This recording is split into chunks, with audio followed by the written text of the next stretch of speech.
my first big money, I'm paying to the rappers. I'm buying beats. I'm paying for equipment. I'm paying for promo. I didn't want Atlanta to look at me like I'm somebody flossing.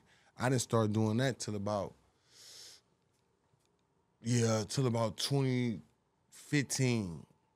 I mean, I bought a couple foreigns, but that wasn't it. But when they start seeing I got 100 people working for me and the trap flicks everywhere, and I'm paying for the radio. I got albums with Gucci. I'm paying all the rappers off, so my name definitely has, oh, that got some money. But since I don't sell weed, I think I would have got killed, robbed, or set up some kind of way if I was a weed dealer in Atlanta, because you could be jealous of the rap. But if I'm selling weed, then y'all got access to me through me selling the weed. So one of the guys I'm selling to is talking with somebody who plotting, and that's where the back door come. That's one of the most common ways to get set up. Man, they buy a pound from you. It's good. They buy 2 more. They buy 5. Y'all at Magic City. Maybe y'all had some drinks. Maybe he helped you with a gun or a broad or some type of other thing that you say, man, these some cool dudes, man. They buy my weed, they helping me out. And then when it's time to sell the 10 pounds, that's where you get found stanking in the back of the park, the bando. And they're going to kill you. They're not just going to take it. Man, listen, many men from California came to Atlanta just to sell their weed. They was good guys, but they didn't understand that some markets, and I think the Bay like that too, maybe, L.A., where we invite you in with a smile. Right. But you don't know that the whole play of making you smile is that when the first opportunity of this back door to run through, we gonna do it. But we ain't doing it for no 4 pounds. And you talking this other shit, you got the 10 or the 7 or the 20. Yeah, man, I'm finna bring a 20-pack out there. Oh, that's beautiful news to somebody that do the back doors. And if they've been part of helping you move any of your packs, now the bigger order is where the murder gonna happen. Damn. Yeah, you a dinner plate.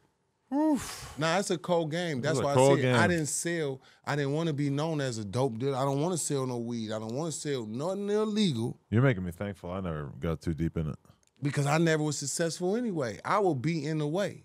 I can remember at one point when my mind did drift, when they made weed legal in the Bay, and Burner came out with that shit called cookies. Right. And them people in Atlanta wanted to pay $5,000 and $4,000 for a pound.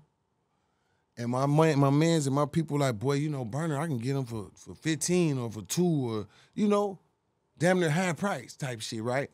I was like, man. And then my mans was like, boy, I could get 100 of them down there, Fig. What you want to do? I'm like, 100 of them? Shit. That's 400,000. I'm thinking in my mind how easy.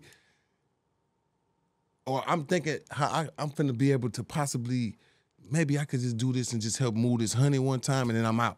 And then I see they caught Rollo on an airplane, I think with like 400 pounds or whatever it was, right? And in my mind, I'm like,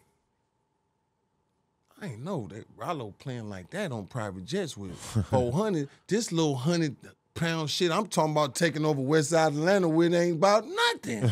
They bringing in 500 in the tower. Fig, you need to stay out this game. This is not for you. Yeah. Especially when I seen how Rollo got caught on a private jet. I'm like, how you got caught on a private jet? Well, maybe somebody told, whatever. But to me, I said, I don't want that for me right now, that I'm finna try to bust me a move with these 100 pounds, because in my mind, 100 pounds is a lot. Right. In my little area where I'm at in the West Side, I could be the man with 100 pounds. Right. And here goes somebody bringing 1,000. Fig, you not the man. And you not, and he ain't, it's somebody else that's probably doing 2,000 or 5,000. Right. But the moral of the story, I want to stay in my lane. I just completed 31 years in the rap game. Shout out to E40, Too Short, shout out to Mac Dre, Spice One, Huey MC, Rappin' Forte, Cool Nut, Black Sea, RBL Posse, like, San Quinn, Demo, the Youngster, Septic Gang, like the people that made me want to do this shit. And for all these years, for me to reinvent myself was the moral of the story, that my season for being a star as an artist or this or that is seasons, bro. Longevity is to recreate yourself so you can capture the energy from your past, that you seen your success with, but pour it into whatever your new thing is so you can still keep the same passion. Because once your passion go out, it's like you lost it right there. Like even there's people that's had platinum albums or artists that's in a bad contractual situation. That don't mean you can't be the brand executive to put your face and use your name to help create another movement or a new artist or a new situation where you personally might not be able to put your name on it or be the person that this product is, but you are actually helping to create something else that you could probably still make some big money from because you are the one doing it. This your idea. But once you feel like, man, my manager played me, my label played me, shit didn't go right, my team was acting funny, but you got some type of buzz, that's like Gilly going to podcasting. Whatever didn't happen with Lil Wayne and all the shit, he was still able to say, well, shit, boy, he kept talking on the gram and then one day he did this. And is there part of you that looks at someone like Gilly and you're like, holy shit, like you're probably, like you could probably do that too? You feel like you ever thought about being a podcaster? I think being a filmmaker, this is so beautiful to me, right? It's so simple.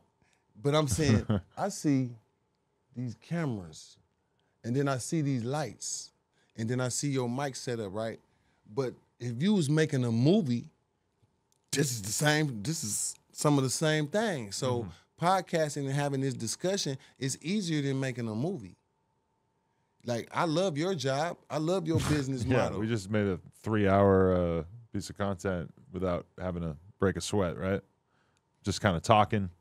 And I believe that we're going to have to do a part 2 because there's elements that is missing. And I didn't come in here with no notes. Because start working on that. That's a good idea. Do you know that. Yesterday I was like, this ain't no moment to go in there freestyling, Fig. But then I messed around and overslept a little bit because, I drove out here. Yeah. So I never really got to sleep yet. And I'm like, I forgot to write the notes because there's some stuff that I know that he not going to ask me that I supposed to. But I think I gave you so much today. Insane.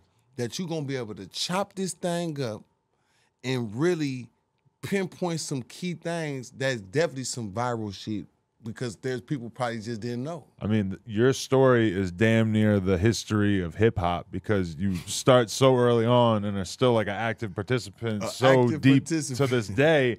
It's fucking crazy to just like, there's so many elements in this story that it's just absurd that they all happen to the same person. Between like jumping Tupac and Mag Dre to like being involved with the Nut and Thug thing and all that, and like even just the stories about getting shot and then you're in Africa and just fucking, and for some reason you made a fucking phone.